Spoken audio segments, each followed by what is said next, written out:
Ranger Callista Turner, and I'm here at Will Rogers State Historic Park.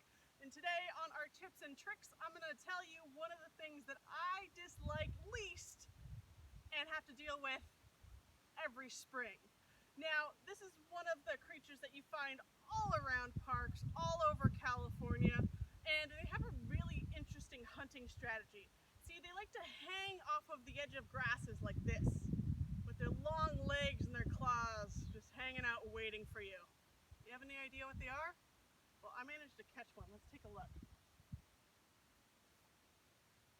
Right there is one of my least favorite animals, and that is of course our tick that we have here.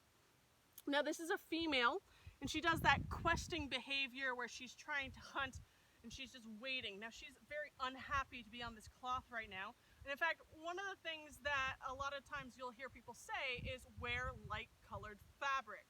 Well, that's not something that's a deterrent. That's not something that ticks are attracted to. It just makes it really easy to see it when you're walking through the grass and you look down at your white pants and it's a different color and you see this little girl running around on them. Now, if you do happen to get one on you, don't worry, calmly, you want to remove it. You'll hear a lot of bad advice on the internet. One of them's take a match, light it up, and then just stick it to the butt of the tick. Or another one says pour rubbing alcohol on that tick, and that is the worst things that you can do.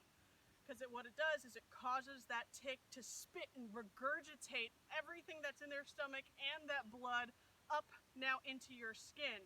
And ticks do carry many diseases. One of the more well-known ones is Lyme disease.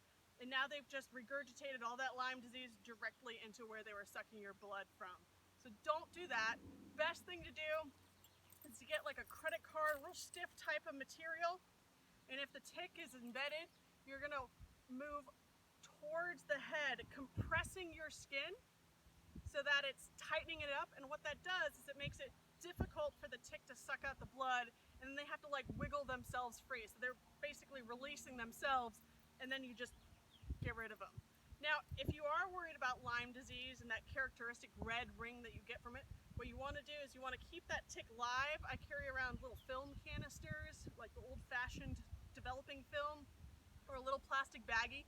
Put it alive inside, and then you're going to send that to your local healthcare provider, and they'll be able to run the test for that. So those are some of the tricks that I have figured out hiking around, and that's, again, one of my least favorite animals, but it does happen here at Will Rogers State Historic Park.